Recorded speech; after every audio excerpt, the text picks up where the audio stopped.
Lopez wants it away. And it's hit deep to left center.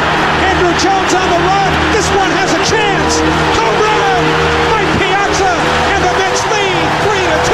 Matto behind the net. Sweeps it in front. He's gone! Matto! Matto! Matto! Stefan Matto! And the Rangers have one more hill to climb, baby! But it's Mount Vancouver! Anthony for three. Puts it in!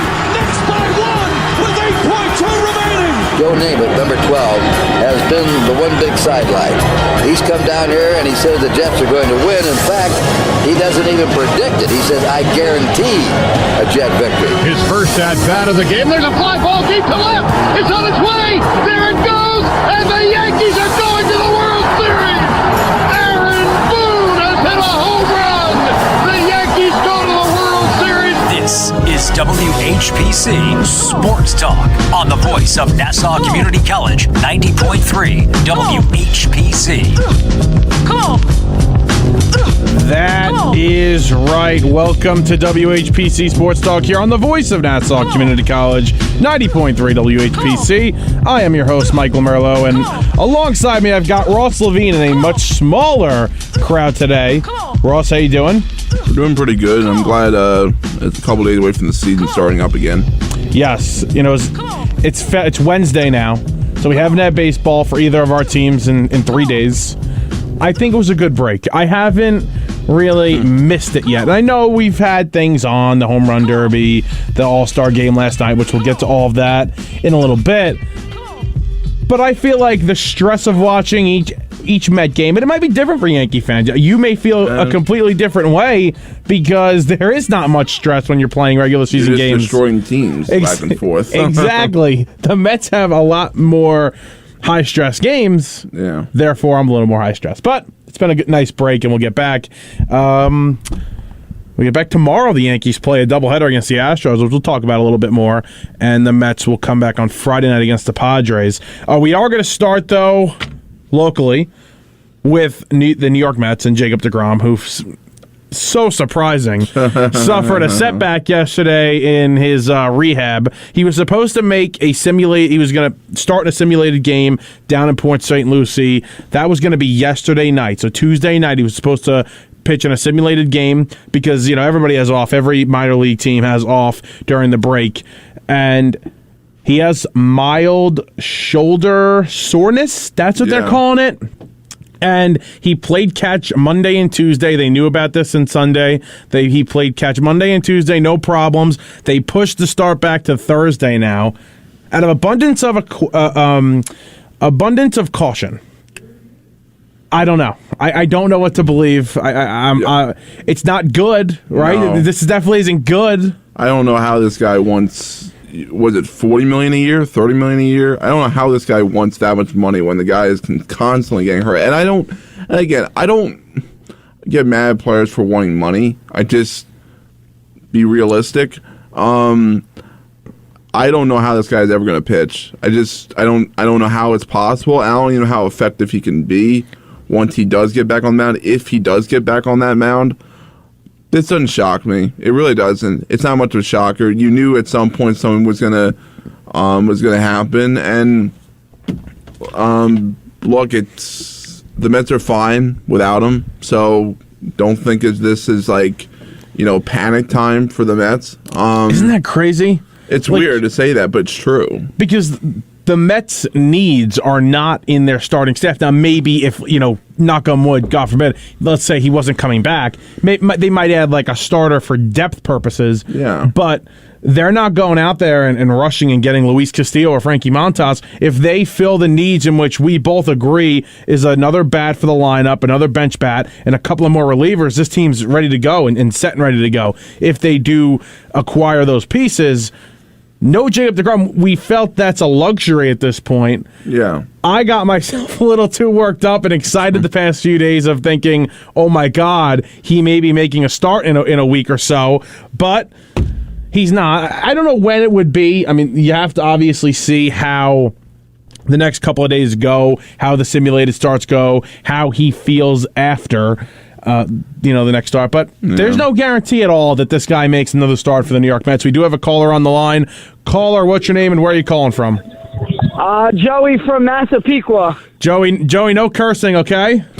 Yeah, no cursing. cursing. I just got a question. Sure. I got a big question. I saw a mock trade for Juan Soto for the Mets. Okay. It said Taylor McGill and Jeff McNeil and 3 prospects for Juan Soto. Now, a couple of my friends don't think that's a good trade, but I'm saying as a Mets fan that you give up everything you got to give up for Juan Soto. Do you agree with me? Yeah, there's no younger player that the Mets have in their farm system. There's no real player, outside of maybe Max Scherzer on the roster right now, or maybe even Pete Alonso, that I would say, yeah, you say no to a trade. Anybody is available for Juan Soto. Whatever they want. That's what I would do. Yeah. Whatever. You give up the whole team if you have to do it. You know what I mean? It's Juan Soto. Juan Soto is the best young player in the sport. He's 23 years old. You do whatever you can do to go. You got to do what you got to do. There you go. Perfect. All right. I just wanted to make sure about that because my friends, they had no idea. They're like, I don't want to give up Jeff McNeil. I'm like, Jeff McNeil is nowhere near Juan Soto. Francisco Alvarez, who knows what he'll be like? But I'll tell you this right now. He will not be Juan Soto. Exactly. No one will be Juan Soto. Exactly. There we go. Thank you for the call, Perfect. Joey. Great call. He's right, because you can have this younger prospect that you love in Francisco Alvarez or Brett Beatty, and you can have a really nice player in Jeff McNeil, which most Met fans really like. Yeah, he has turned it around this year. He was an all-star for a reason. However, Doesn't not even Juan compare. Soto. No. It doesn't even compare. Well, and- you do what you got to do. and it's not that long ago when we were like, trade McNeil. It wasn't that long ago, before the season. Was it 6 months ago? Yeah, I was like, get this guy out of here. He was terrible last year, and honestly, look, he was cooling off before the break, and of course he gets hit by a pitch during the All-Star game. Of course, what else is new? That just like add more fuel to the fire in terms of getting hit by a pitch. Last night, the Mets Twitter. Did you see this? The Mets Twitter account posted a picture of Buck Showalter. Yeah, I saw that. It was like having his like hand on his arms, and it was like it was funny. Like his eyes was like with that little like sneaky. Every time somebody gets hit by a pitch, SMY breaks to Buck to see his reaction, and that's his reaction every time. It's perfect. It really is, and the fact that they posted that last night was really funny. More Juan Soto in a little bit because I got a ton of interesting points. And I listened to a podcast on my way home from doing the show yesterday with Scott Boras. And Scott Boras is obviously the super agent, the most well-known agent, I would say, in sports. And he was on a podcast yesterday talking about the whole negotiation, it's Soto and the whole trade rumors. So it's very interesting. I got a couple of really interesting points from that. But I do want to continue with this deGrom stuff because it's upsetting, because this guy was supposed to be our version of Tom Seaver. I mean, when you saw what he was doing, he won 2 straight Cy Young Awards. He was so even that 2020 season, he was good. He was good. He was really good in that season. I thought he was robbed of a Cy Young, but whatever. His 3rd straight. Either way, and then obviously last season, he had, he was on an historic pace before he got hurt in July. So it really is frustrating. 516-572-7440 is the number to join the show. If you want to call us up, talk about whatever you want. We're going to talk about football in a little bit as well, but we are staying with this deGrom stuff. Again, it's crazy that the world is not ending if the guy doesn't come back. It's crazy because that's how good their rotation's been. I mean, Scherzer, obviously, but even like guys like Chris Bassett's been pretty good for them. David Peterson's been great for them. Yep. I mean, he was a 1st-round pick for them in 2017, so this shouldn't shock anybody, but he's been really good. The injuries seem to be behind him. And look, I think if you have a really good offense, you have a legit bullpen, and you have this rotation, I think they're fine. I think they're actually better with that than deGrom and like everything else being below average. I think they're better with that. Without him. If they have a more all-around team, if they add to that bullpen. The biggest thing is going to be, A, the DH bat, and B, really it should be 1A and 1B, the DH bat, and then the bullpen arms. Because, again, we've talked about this before on this show, and it sucks to say, but starting pitching is devalued in the postseason. These managers love to go to their bullpen. That's the way to go for a lot of these managers. And I don't know how Buck is going to be, but I'm going to guess that he's going to be a little less lenient on his starting pitchers in the postseason. He lets them go right now. He lets them go. But in the postseason, when they get into some trouble, some guys, not all of them, but if Taijuan Walker's pitching in a postseason game and he gets into some trouble, you're going to take him out. You're going to take him out and go to wherever your best bullpen arm is at that point, or whoever you think should go in.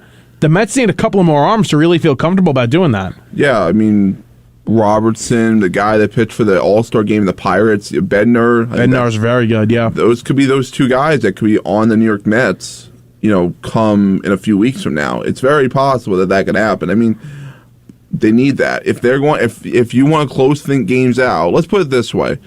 If after the break, Drew Smith's still pitching anything, there's problems. Something went completely wrong if that's the case. And I try to back him for the last game.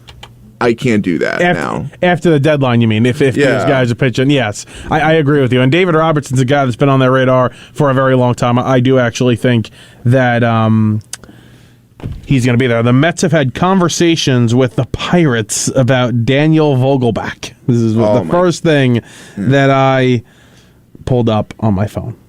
Yeah. Vogelbach's got a 117 OPS plus 12 home runs. Not terrible, but he's got a low batting average at 228. That doesn't really matter. His slugging percentage isn't that high, though. Only 430. If that better not be their one bat. No, if that's a problem. Nothing against Vogelbach, but that to me falls in the category of like Nelson Cruz, where it's like if that's the one bat you get, something went wrong. Well, that can't be the DH bat.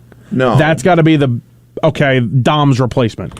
Yeah, which is somebody wrote on Twitter, that's not an upgrade, and somebody goes, no, it's not. Dom has 0 home runs. It's an upgrade. Yeah, and he's right about that. I mean, if he's replacing Dom Smith, then it's an upgrade. If he's replacing J.D. Davis, it's an upgrade. Yeah, but that's not saying much. That's the problem, right? And look, if J.D. Davis and Dom Smith are still on this roster in the lineup, something went wrong. That means they did not address what there needs to be addressed.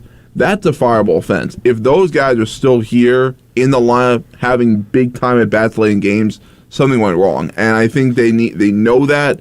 You should have saw what happened against the Cubs. Really, the last month and a half, they need a few bats. I said that when they were hot, they needed a few bats. Right. It almost felt like fool's gold at that point when their offense was number one in baseball. I mean, their batting average is up there. Their team batting average, I should say.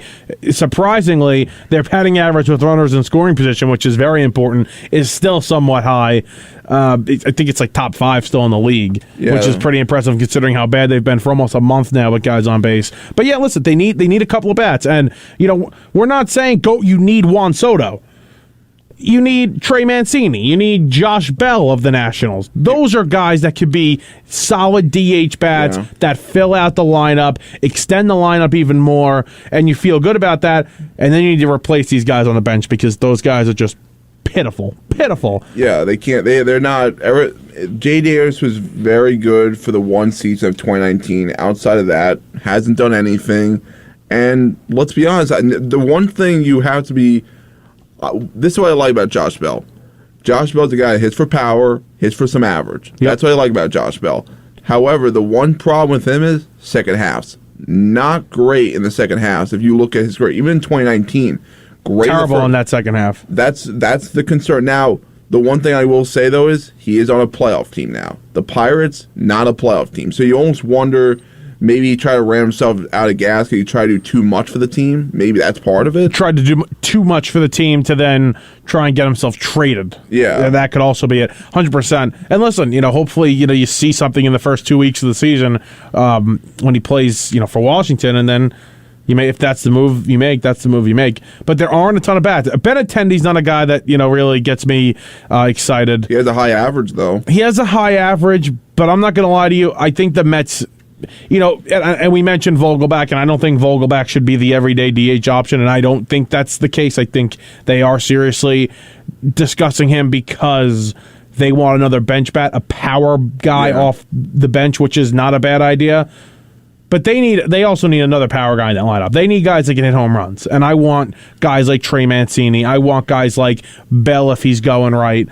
Again, you mentioned Nelson Cruz. I agree with you. Nelson Cruz is more of a bench bat than anything else. He cannot be your everyday DH at this point. He's got, his OPS is under 700. Yeah, but you got to put those guys into perspective. He's on the Nationals. There's not a lot of protection in that lineup, so you wonder maybe he's trying to chase a little bit too much because he's trying to help out the rest of the team. You don't know how that works out. I just think Cruz at this point is kind of done. Yes, exactly. He's kind of done, and that's not a bad thing. I mean, look, CJ Cron's not awful. I really like CJ Cron. Do you worry about Coors Field though? That's the thing. You're taking a risk with that. I'm gonna look at his numbers right now. I'm pretty sure this guy's been a steady power bat. On the road, his average is not good. Outside of Coors, he's like 230. Let's see his numbers here. He has a high batting average. I didn't realize he was batting close to 300. He does have 21 home runs here. This guy's been a power bat though for most of his career. He's had 25 home runs, 30 home runs, 16 home runs in limited plate appearances.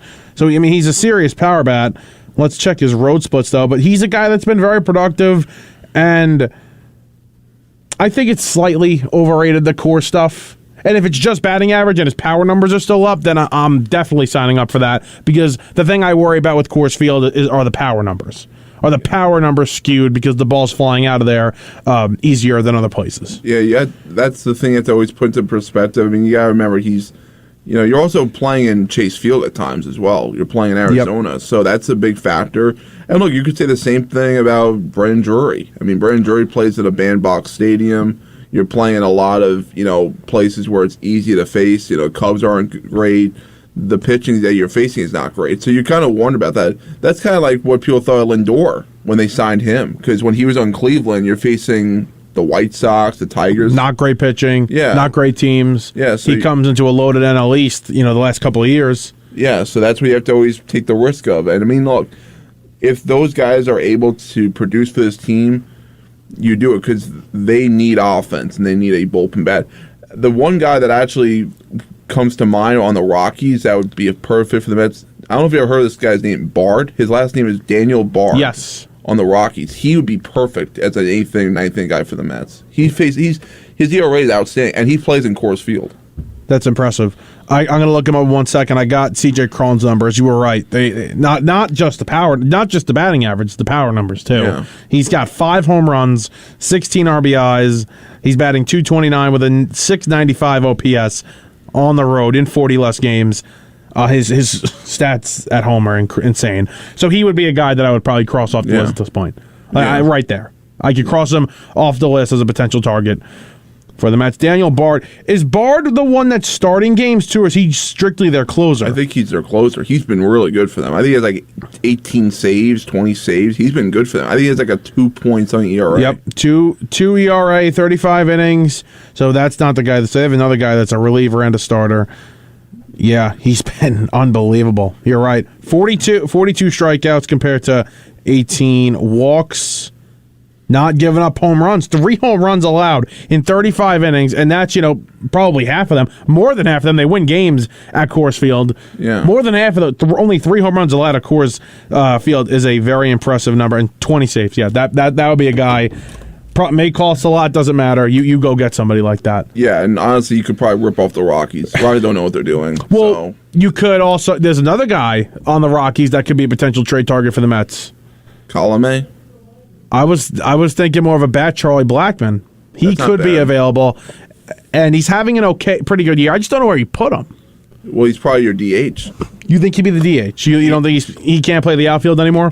He could play the outfield. Think about it like this. I mean, you have guys like Nimmo that, he's been very good in the outfield. Kanye, I guess, could maybe be a little bit of a DH. I mean, those guys. You also have to remember, too, a lot of these guys are on short-term deals. Like, Kanye's a 2-year deal, so you don't know how long these guys are going to be here. I mean, and that's why I don't think the reason why they decide to keep these players and not go after guys like Chris Bryant, who's also on the Colorado Rockies, is because you have guys in the minors that could play that position. I think that's kind of the same thing here. You have guys that could play a position. It's why they may not go after a Blackmon, because they already have guys there. And if they do, it's because those other guys are on short-term deals. Blackman's numbers are a little down on the road, but they're not bad. The home run total's about the same. His batting average is down, on base is down, but it's not as drastic as C.J. Cron's. So this would be a guy that the Mets could use. Listen, I don't think there's a star bat out, excluding Soto, because I'm not fully convinced he's being traded. But exclude Soto for a second. I don't think that there's this elite bat out there that is going to completely change your team in a massive way, be the MVP of your team. That guy isn't out there this season. And I think the Mets are going to need to add a more productive bat to go into the everyday lineup, but also a guy that can, guys like Vogelback, guys, that could be bench pieces, kind of like what the Braves did last season when they added Eddie Rosario and they added Jock Peterson and they added Duvall. Duvall might have been earlier. Soler was added. Yeah. Those are the type of needs that the Mets have as well, on top of getting a DH and on top of getting a relief pitcher. 516-572-7440 is the number to join the show if you want to talk. We are going to move into the Juan Soto situation because it is pretty crazy what's going on with Juan Soto. I'm Michael Merlo. We've got Ross Levine here. Just a two-man show today, but we're getting things done, and we're going to talk about Soto and Scott Boras. I mean, Scott Boras is the super agent. We all know who Scott Boras is, and he went on a podcast yesterday, and one of the things he said about Mike Rizzo, the GM of the Nationals, and by the way, Mike Rizzo's been a very good GM. Yeah, he won a World Series. He was very good. One of the best GMs, maybe, of the last decade. Yeah. You could say. The guys he drafted, the deals that he signed.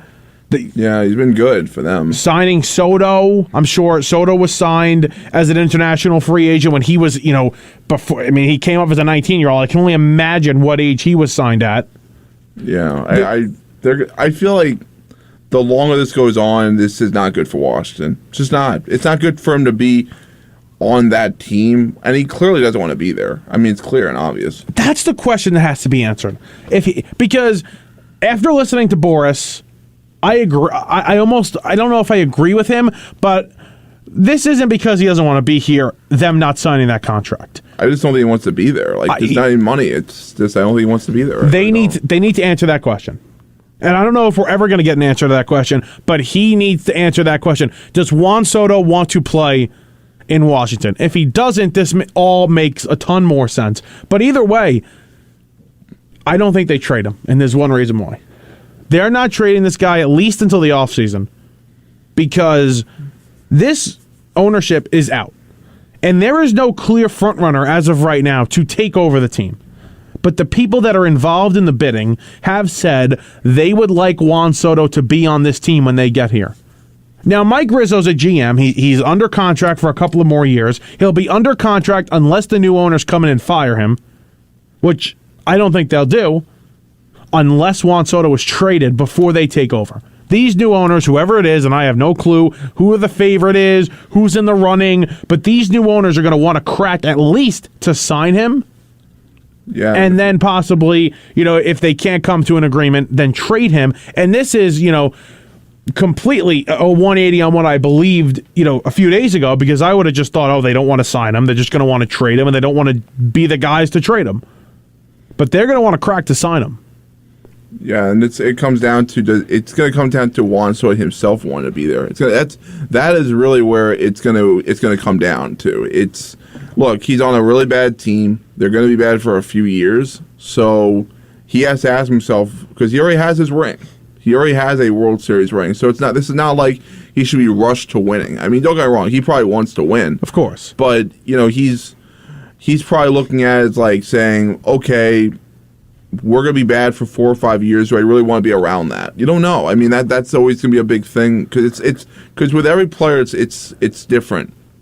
Usually, when you have your ring, you go for the money. If you don't have the ring, you go for the ring. I don't know what Soto's philosophy is because he has plenty of time to get another ring. He's 23. He's 23 years old, and a couple of days ago on Sunday, Scott Boras, an insider, had spoken to the Nationals, and the Nationals had said, well, they keep using Max Scherzer's contract as a comp, as a comparison, and that's 3 years, $43 million.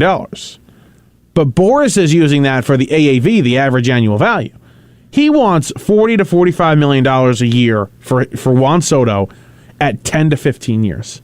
He's looking at a 10-year, $400 million contract or a 15-year, $600 million contract. That's the type of money he wants, and there's a few reasons why. Because Juan Soto's a different player. Not many guys are this young and this good and this accomplished, and then when he hits free agency would be, 25, 26, extremely young for a free agent. That's number one. And number two, he's just a supremely talented player. Those are the reasons why this is going to be a contract that sets precedence. This is going to be the biggest contract maybe ever in sports history. And Scott Boras sees the opportunity to do that because he saw the opportunity to do that years ago with A-Rod. When Alex Rodriguez was becoming a free agent, he got that contract from Texas, 10 years, $252 million, and then again with the Yankees for $270 million, adding an opt-out into that deal. He wants to set a precedent with this contract. I think he's going to get $40 million to $45 million a year on a long-term contract. Yeah, and it's a matter of where he gets it from. Does he get it from the Dodgers? Does he get it from San Diego? Does he get it from the New York Mets? I mean, you don't know, or the Yankees, depending on what goes on with Judge. Look, I think if you go based off of future, maybe it's the Yankees that are in more of need for Judge, because here's the thing: anybody like the Mets, the Dodgers, or the Giants, Padres could afford him. They could afford the big Soto. Market teams. The teams that are small market like Pittsburgh, those teams can't afford them. They just can't. So the Mets are closer to winning now, and so it would make sense based off their needs. They can get him, or they're more of a better position to get him. The Yankees could get him because they're one of the few teams that could afford bad contracts and they could still sign a player like Soto. They're that team, right? And the Yankees are going to be, I think, more of players if Judge was to leave, or if they wanted to do a deal now and just have Soto for 2.5 years, and then just think about letting him walk. But I don't think they're going to do that. I think that if the Yankees were ever going to have a chance at getting him, it would be in 2.5 years. Yeah, to sign him. To sign him if you don't sign Judge, or if you traded him for him in the offseason. And we're going to talk about Judge in a little bit. He made some interesting comments yesterday, but this is crazy. Now, let me ask you, do you think Mike Rizzo has, I don't want to say cojones, the strength. I think he does. Do you think Mike Rizzo wants to be known as the general manager that traded away Juan Soto? I mean, it depends what he gets back. If he gets a lot back, he could be, because if they got like a haul back for him, they might be pretty good in a few years instead of like 7 years.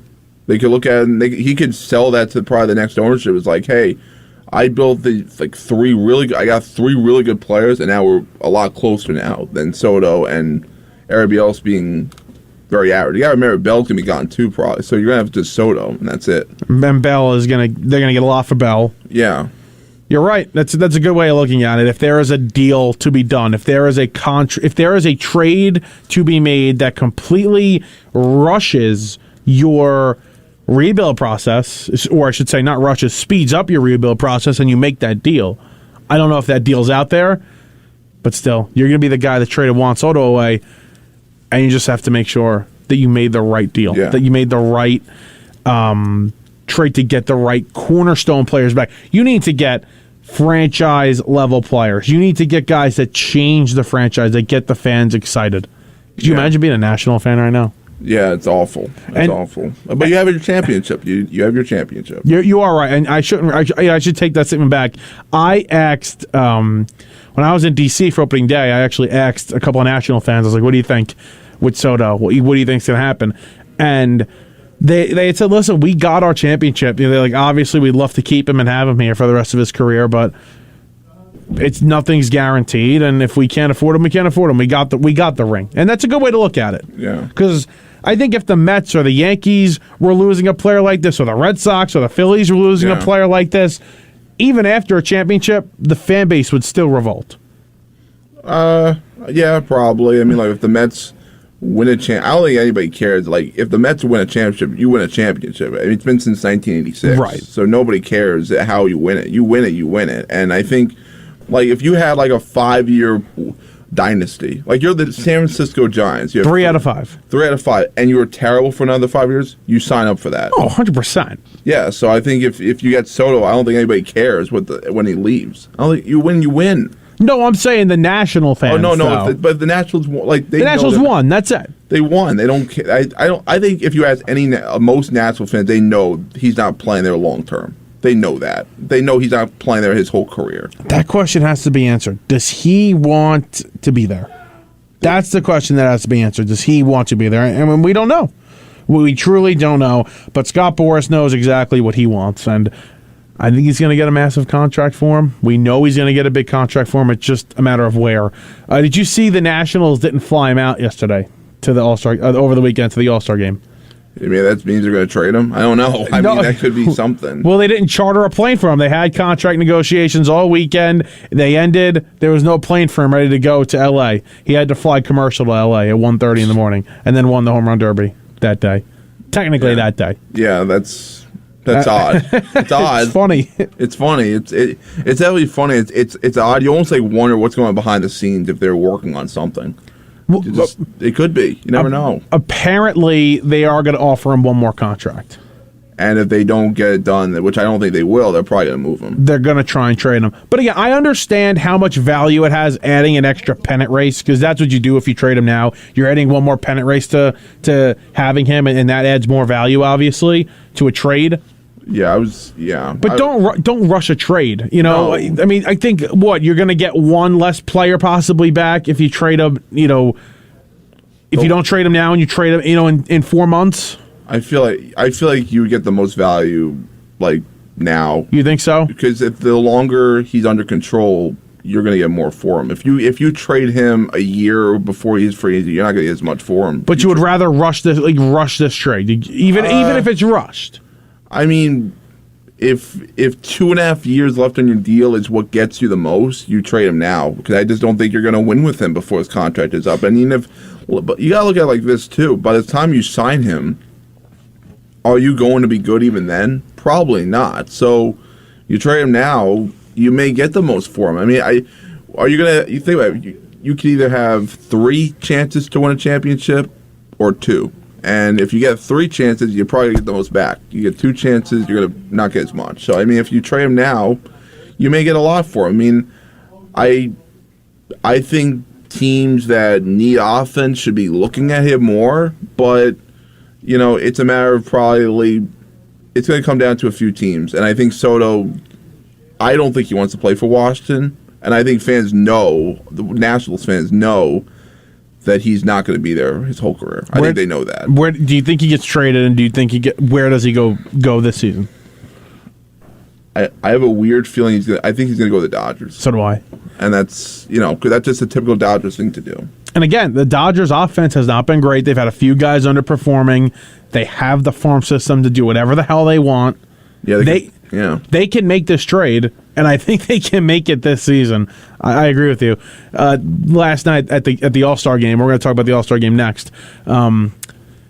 A few Dodger fans in left field were chanting at right field. I forgot, the camera angle was weird, and they were chanting at him. Dodgers are going to get Soto, something like that. Some clever chant, and the inning ended, and he turned around and he smiled at them, Dodgers want Soto or something like that. And he turned around, he smiled, and then he walked. He ran in.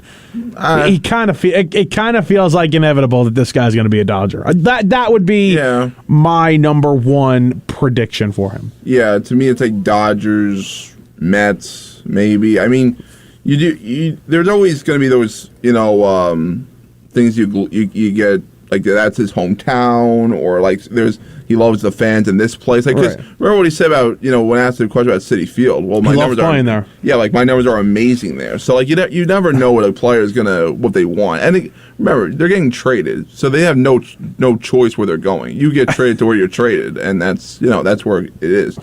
I don't think he's picking where he wants to go. No.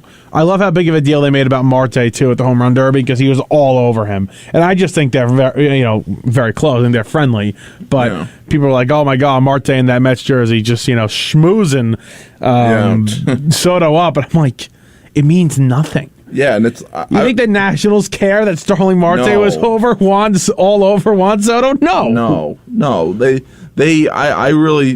I was waiting for this to happen last night because I saw this happen a few years ago with Manny Machado. Like, he was getting traded to the Dodgers when he was on the Orioles. It was a day after. It was a day after. And I was waiting for something like this. I was waiting for, like, a reliever, Bednar, whoever, maybe even a hitter, to say there's rumors that a deal's getting done, you're going to the next league. Like, I was waiting for that just to happen. Because the game itself was low scoring. It was like nothing.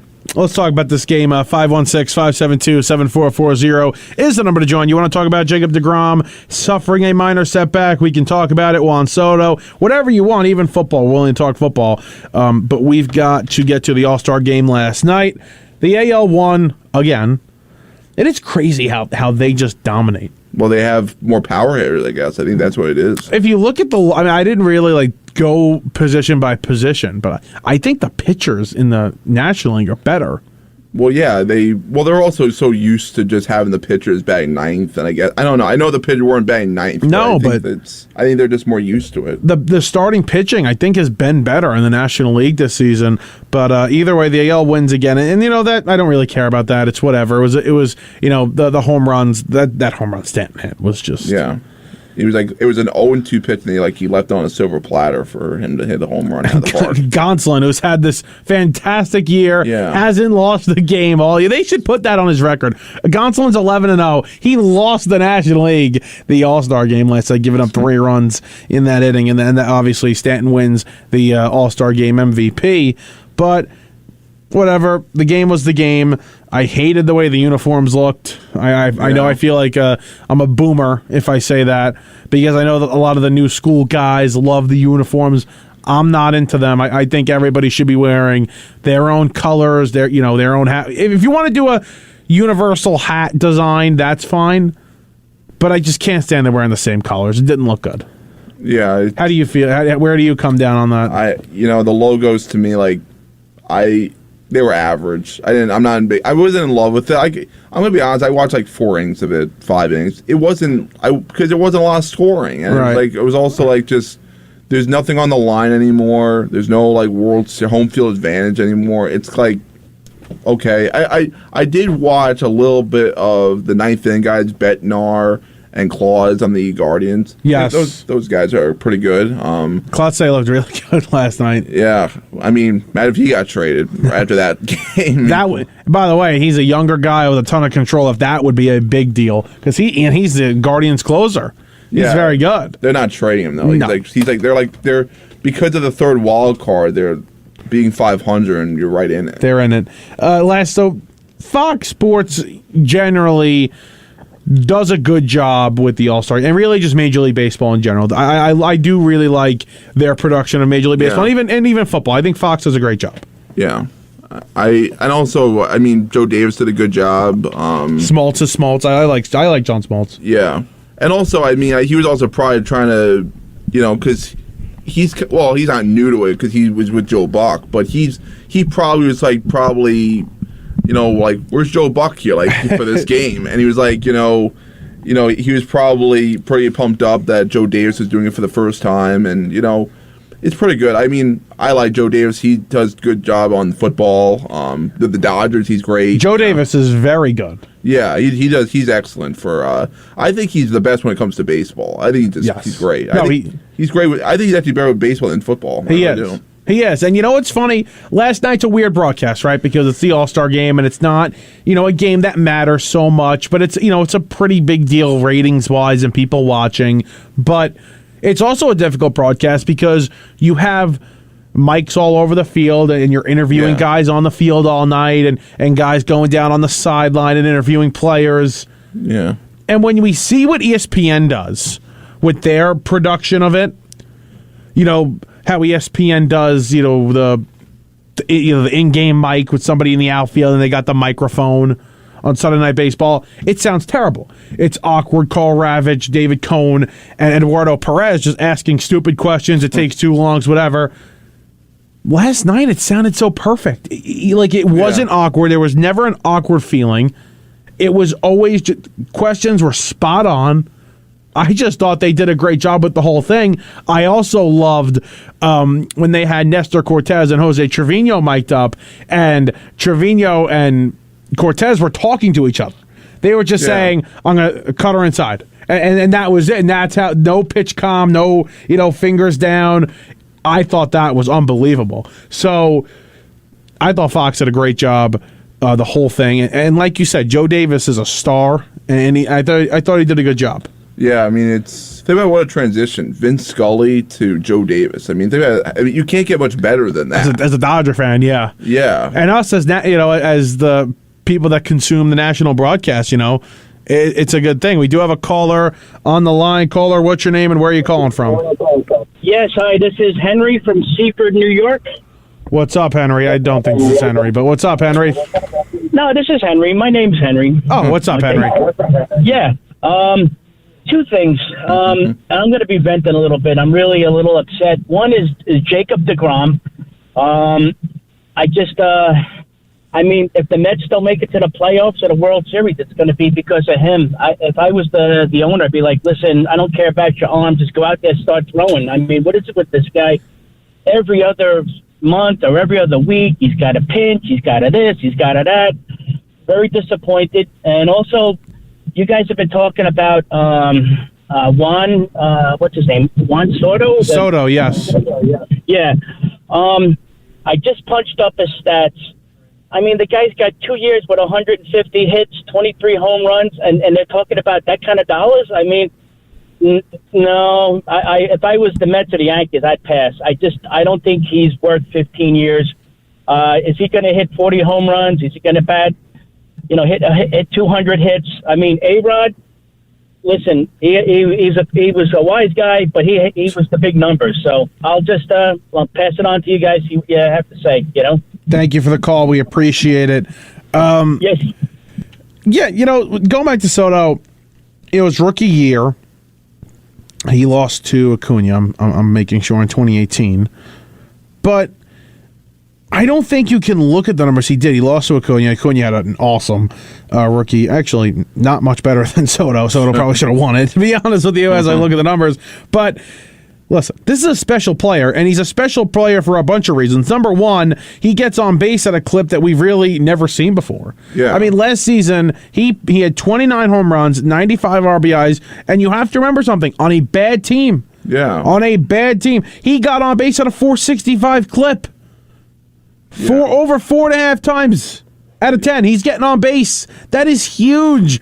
That is huge in 151 games. 502 at-bats. 500 at-bats. Yeah, and he could hit a home run whenever you need him to. He can hit a home run whenever you need him to. This season, again, he is having a down year. Nobody's debating that. But you got to remember the team he's on. He's on a bad team. This team is worse than it was last year. He had absolutely no protection in the lineup. Well, Washington last year, going in, they thought they were actually not a bad team, and then they said how they just dismantled the team. Because remember, Brad Hand, he was awful for them as a closer. Right. And then they just said, you know what, screw it. Because of Brad Hand, their closer, they decided, yep, we're not winning with this team. Oh, did he blow a bunch of saves? He blew a bunch of saves. And that's when I think they made the decision to just say, screw it. We're not winning. We're going to dismantle. We're going to be bad for a few years. I think that it sucks that it comes down to a closer being that. But, that's part of a closer. But, yeah, they said we're going to be bad for a few years. That's really, last year was really the year where it's like they decided to just go full rebuild. Right. Because let's go back to 2019. 2019, he had 34 home runs. He had 110 RBIs. He batted .282, 400 on base, a .950 OPS. That's, unbelievable. 2020 was the shortened year. He had a .490 on base percentage in that year. He played 47 games. That was 2020, the shortened season. Then last season, very, very good. Again, on a bad team, hit over 300, had a crazy on base, had a 1,000 OPS. And then this season, again, you look at the numbers right away. Oh, he's only batting .250. Oh, he's only got 20 home runs. This is a very good season for a player on a team like this. Yeah, it's probably also mentally too tough for him. It's mentally, it has to be. When you're on a team that's just constantly losing, you just feel like you're trying to do a little too much because you want to hit the 3-run homer to try to help your awful team get back in the game. And look, who do you think right now needs a 3-run homer in a game? The team that you play 19 times, the New York Mets, they need another guy who can hit another 3-run homer out with right next to Pete Alonso. So that is, first of all, that fits the Mets bill, and also the Nationals, he's getting intentionally walked all the time because there's no protection. So he's not getting a lot of as many opportunities as maybe a guy, as not as good of a player as Juan Soto. So that's part of it. I mean, look, Josh Bell gets probably more chances than Juan Soto. Why? He's not as good of a player as Juan Soto. So they're not facing Juan Soto. They're walking him a lot, and if they're not intentionally walking him, they're just throwing pitches in the dirt. So, you have to put numbers and realize the team that he's on before you just say, yeah, he's not that good. He's really good. He's going to be a Hall of Famer when his career is over. He's that good. And he plays in a division with, a couple of really good teams. Great pitching. Sandy Alcantara you probably faced a few times. I mean, Pablo Lopez and Sandy Alcantara is the 1-2 punch on the 4th best team in the division. Yeah, Max Fried you're facing Kyle Wright on the Braves. Stritter, Scherzer, Walker, Bassett. Yeah, David Pearson's not awful at times. Zach Wheeler, Aaron Nola. Yeah, so you gotta remember the team he's on. And you gotta remember who he's facing. That's a big thing too. And look, that's when you trust me, when you're on the Mets, are you gonna be facing these pitchers? Yes. However, you're gonna get a lot more pitches to hit because you have more protection. That's gonna and who knows, maybe the Mets get another hitter to even give you more protection. And either way, he's got enough protection on this team. Yeah, I mean, if they're all hitting, I mean, that's the thing. Because even if they get, like, let's say the Mets got Wilson Contreras. Let's say they got a C.J. Cron.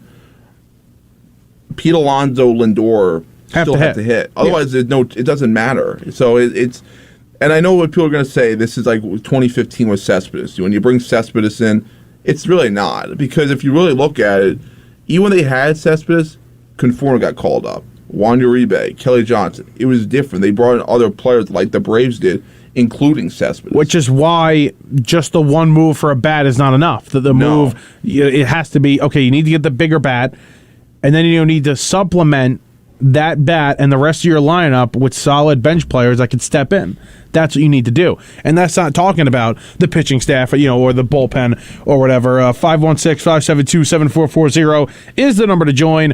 And by the way, just back to the last caller quick. Again, we're upset about deGrom. It sucks about deGrom. Yeah. Hopefully he is able to come back and start, maybe next weekend. But the team still makes the playoffs with or without him. The question, I think, is, do they win the World Series? Do they have a serious shot at winning a World Series? And like we've said all along, they don't. They're not winning a World Series without deGrom. It's going to be tough. Well, I think that they can if they make the necessary moves to improve the bullpen and improve the lineup. If they do those things, I do think they still have a chance to win a World Series. Very quickly, Aaron Judge, I think he's toying with the media and the fans at this point. Marly Rivera, she's a reporter for ESPN. She was on the field during batting practice before the All-Star game yesterday, and she asks him a question. She said, there's this kid that really likes you. He's a big fan, and they said he was told that possibly he won't be on the team one day. Blah blah blah. What do you want to say to him? And he was like, well, the Yankees got a lot of great players. They're going to be here for a very long time. La-di-la-di-la. So hopefully he stays a fan, and hopefully he stays an Aaron Judge fan for life. And didn't really commit to the team, and obviously he's not going to do that there. But it's going around social media like crazy. Yeah. We do have a caller on the line. We'll get back to that in a minute. Caller, you are on WHPC Sports Talk. What's your name and where are you calling from? Hey guys, this is Rob in Melville. How you guys doing? What's going on, Rob? 2 comments. One, we know we're not going to get Soto this year, so I wouldn't even want to talk about that. Number 2, I think we're overlooking something very important. The Mets are going to need another starting pitcher. I really believe that. As we've discussed, you can't count on deGrom. You almost have to assume he's going to go down even if he comes back. So I'd like to see him get another starter. And I'd like to just leave with one other thing, if I can. Sure. I'm a little bit upset that Edwin Diaz did not get into the game yesterday, so this is what we're going to have as my final comment. Thank you very much. I want to hear a lot of that. Hopefully we hear a lot of that at Citi Field for the rest of the season, and we appreciate the phone call. I'm going to get to the Mets having to add a pitcher in a minute. So Brian Snitker was the manager of the NL team yesterday, and he got Diaz warmed up. He was warming Diaz up. And he didn't pitch him. He dry-humped him. That's the term in baseball. You get the reliever up, and then he doesn't go in. That's dry humping a pitcher, dry humping a reliever. Remember Mickey Callaway said that, and everybody thought he was crazy, but it's an actual term. And I do not like Mickey Callaway. Not many people do. I don't like him. And anyway, so Brian Snitker, it was almost like he dry-humped him. That's not the right thing to do. Yeah, I don't understand. I mean, look, I get it. They're rivals, but come on, really? He's serious. You're serious there. I mean, when you warm a guy up, can you let him pitch? I mean, it's one inning. I mean, let the guy pitch. I mean, it's not the end of the world. I can't wait for when the Mets play the Braves and Diaz is pitching in the ninth inning, and he strikes all you guys out. Because I can't wait for that. Because now there's going to be more revenge on Diaz now, and Buck Schultz. Heck, he might even get a 4-out save and strike out 4 guys. Who knows? I mean, he's been that good. He could do it. Yeah. I mean, look, you saw what happened against the Cubs. We're on second base, nobody out, 1-run game. He still gets out of it. No problem. Yeah. And it's crazy. Because, you want, if you're the road team in those games, you want to score 2 runs. Yeah, and they just got 1 run. It's like, that's all you need. With Diaz, with the way he's been going, you only need 1 run. Yeah, you could play the small ball for him. Yeah, exactly. You could bunt the guy over and then just get the fly ball, and then that could be the game. It's not, you don't feel great about it, but he's been that good. And just to address the call, and it was a good call, thank you for the call. I don't think if it's going to be another starter, it's not going to be a big thing. It's not going to be a Montas. It's not going to be a Castillo. It's going to be a guy for depth. Maybe Molly, that guy Molly on the Reds. He's coming back from injury this weekend. Could it be him? As a 5. Well, I don't think it's a big guy. Well, you got to remember too. I mean, Carrasco is going to be a free agent after this season, I think, and Taijuan Walker is going to be a free agent soon. So. I would love to see them bring Walker back because he's been that great. But, if you don't bring Carrasco back and you don't bring deGrom back, then maybe that one good starter is needed at that point. And then you're really deep there. I mean, Chris Bassett is coming back next year. Well, Bassett's a free agent. They have an option for next year, so Bassett could be gone too. Didn't he sign a 1 year to avoid arbitration? Well, I know that doesn't count. But it's a mutual option for $19 million, so technically he can come back on that, but I don't think he's gonna. You don't think he's gonna be a Met next year, Bassett? Oh no, I think he could be a Met. I just don't think he's gonna be on that deal. I think that they have a really good shot at signing him if he wants to be here. I think he wants to be here. I mean, he even said I love it here. I know that's players speak, but I just. This was earlier in the season. He was and this was this was pretty early. He wants to stay. I think the Mets will get a deal. Heck, they traded for the guy, so I think they should. They should try to get something done with him. I mean, he's been really good, and he is in his 30s, but he doesn't have a lot of innings, so it's fine. Yeah. No, I agree. And if you take out all the starts against the West Coast teams, he's been great. He's like a 2.1 ERA. He's been really good, and you got to beat those teams. Obviously, I don't think he pitched against the Dodgers. I think he pitched twice against the Giants. Was really bad. He pitched against the Padres. That was awful. Padres is probably his worst start as a Met.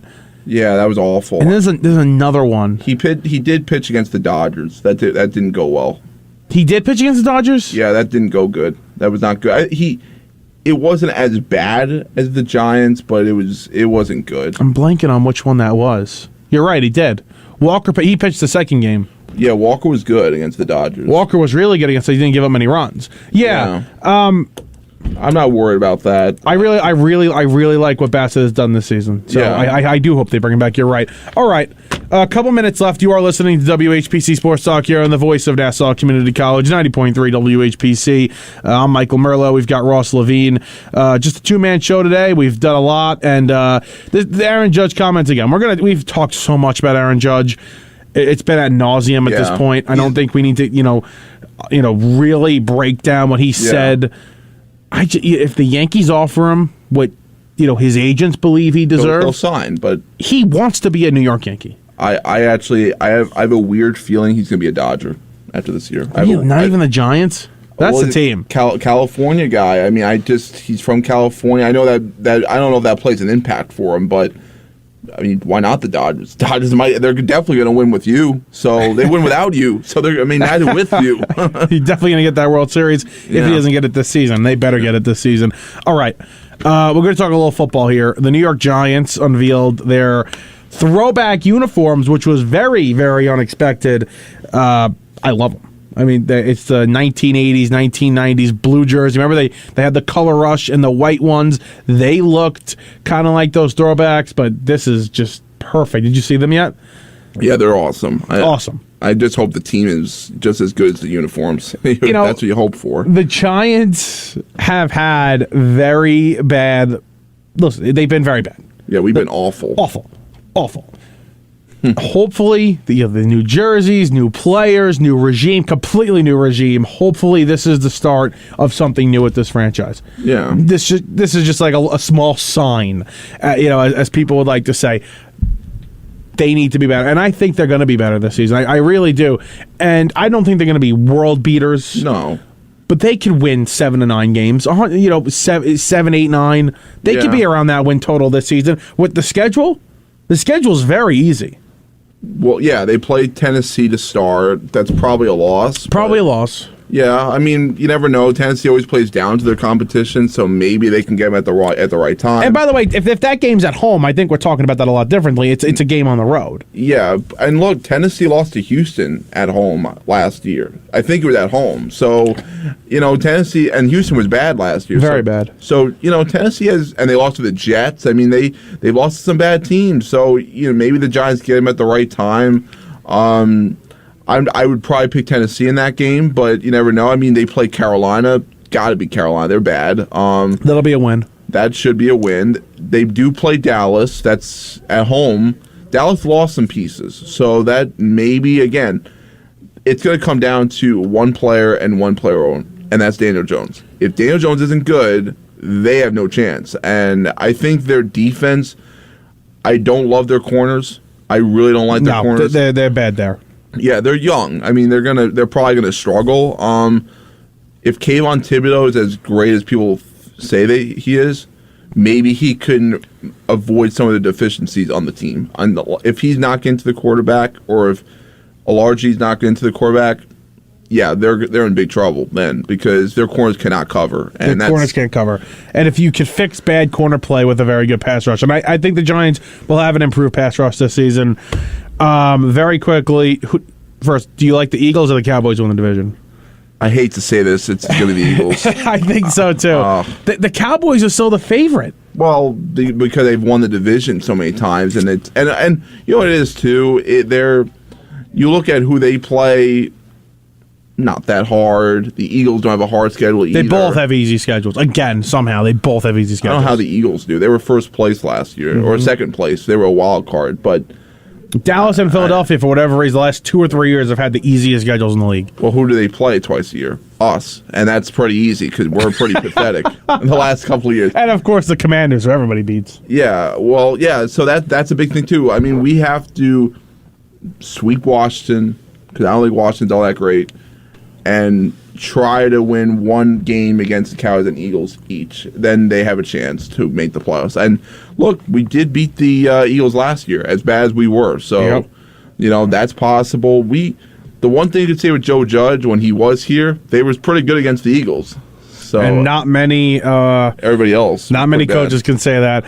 All right, that's all the time we got for today. Very good show, Ross. For Ross Levine, I am Michael Merlo here on the voice of Nassau Community College, 90.3 WHPC. Have a great rest of the night, everybody.